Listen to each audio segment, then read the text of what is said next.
दिल्ली वो शहर जो कभी शान और शौकत की दास्तानें लिखता था, आज खून और धमाकों की स्याही से सना नजर आ रहा है। कल शाम जब चांदनी चौक की गलियां दिवाली के बचे कुचे उजालों में चमक रही थी, तभी एक हरियाणा नंबर की हुंडई i20 कार ने ऐसा धमाका किया कि आसमान भी कांप उठा। 9 जिंदगियां लील ली। इस धमाके में 24 से ज्यादा लोग घायल हो गए। पूरे इलाके में सन्नाटा पसर गया। आवाज इतनी तेज थी कि 4 किलोमीटर दूर आईटीओ तक गूंज गई। कार के परकच्चे उड़ गए। 250 मीटर दूर तक पार्ट्स बिखर गए। लाल किले के सामने दुकानों के शीशे चकनाचूर हो गए। ये कोई साधारण हादसा नहीं था, ये एक सुनियोजित आतंकी हमले की करामात थी। उच्च तीव्रता वाले विस्फोटक जैसे आरडीएक्स का इस्तेमाल हुआ था। सामान्य ईंधन रिसाव से इतना तबाही का तमाशा हो नहीं सकता। ये बिंदु चीख चीख कर बयां कर रहे हैं कि दिल्ली की धमनियों में फिर से जहर घोल दिया गया है। कल दोपहर करीब 3:19 पर वो i20 कार लाल किले के पास पार्किंग में घुसती नजर आई।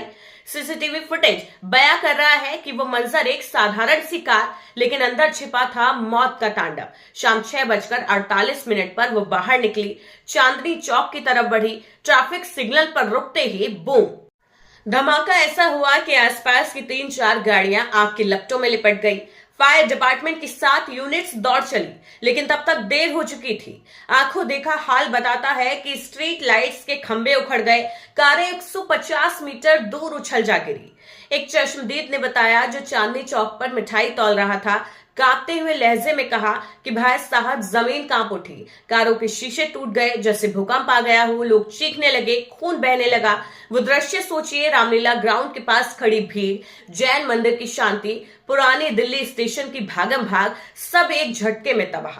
अब सवाल ये कि ये कार आई कहां से थी? रजिस्ट्रेशन हरियाणा का, मालिक सलमान नाम का एक शख्स गुड़गांव से। फिर कार का सफर जारी रहा, अंबाला पहुंची, फिर जम्मू कश्मीर के पुलवामा तक। जी हाँ, वही पुलवामा जहां 2019 में सीआरपीएफ काफिले पर हमला हुआ था। 40 जवान शहीद हुए थे। जांचकर्ताओं को शक है कि आखिरी मालिक तारिक नाम का एक शख्स था, पुलवामा का निवासी। पुलवामा डॉक्टर का जिक्र भी हो रहा है जो कार चला रहा हो सकता है ये संयोग हो या फिर साजिश। कार का एक चालान सितंबर 2025 में फरीदाबाद में कट चुका था। गलत पार्किंग का था, लेकिन फरीदाबाद कनेक्शन बड़ा है। पिछले हफ्ते ही वहां आईईडी बनाने वाले मटेरियल जब्त हुए थे।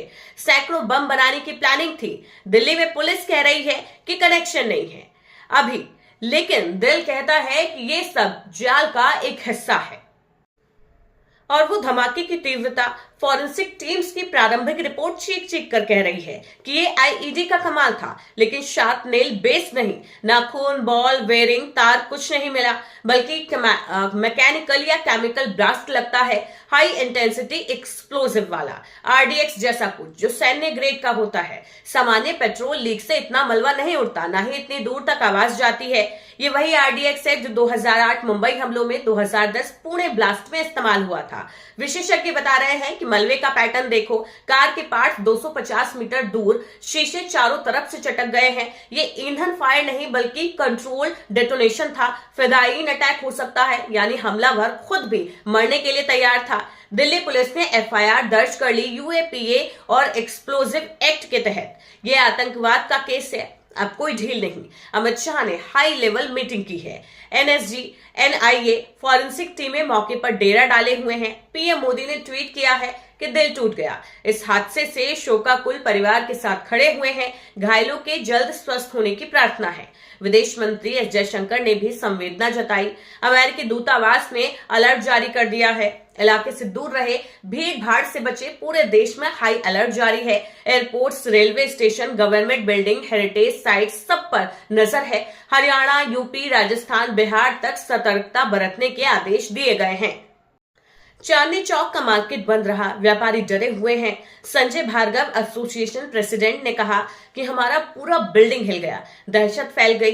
ये धमाका सिर्फ 9 मौतों का आंकड़ा नहीं, बल्कि एक चेतावनी है। लाल किला वो जगह है जहां स्वतंत्रता की हुंकार भरी जाती थी, आज आतंक की नजर में है।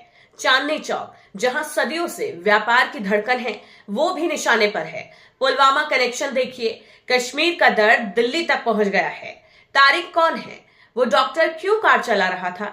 लश्कर का दावा सच्चा है या फर्जी? सवालों का पुलिंदा है, लेकिन जवाब एक ही है, यह आतंकी साजिश थी। सरकार को अब कड़े कदम उठाने होंगे, इंटेलिजेंस फेलियर की जांच हो, बॉर्डर सिक्योरिटी टाइट हो और सबसे जरूरी जनता का भरोसा बहाल हो। कल की शाम दिल्ली ने खोया कुछ अनमोल। वो मासूम बच्चे जो बाजार घूमने गए थे, वो दुकानदार जो रोजी रोटी के लिए जुटे थे, वो पर्यटक जो इतिहास की सैर पर आए थे, सबकी जिंदगी उजड़ गई। लेकिन याद रखिए, दिल्ली हार नहीं मानेगी। ये वो शहर है जो 1857 की क्रांति देख चुका, कई दर्द सह चुका, फिर उठ खड़ा हुआ। ये धमाका इशारा है आतंकवाद की जड़ें गहरी हैं, लेकिन हमारी एकता और हिम्मत उससे भी ज्यादा मजबूत है। और चेतावनी उन कायरों को कि तुम्हारी साजिशें कभी कामयाब नहीं होंगी। दिल्ली जिएगी, चमकेगी और फिर से बदलेगी।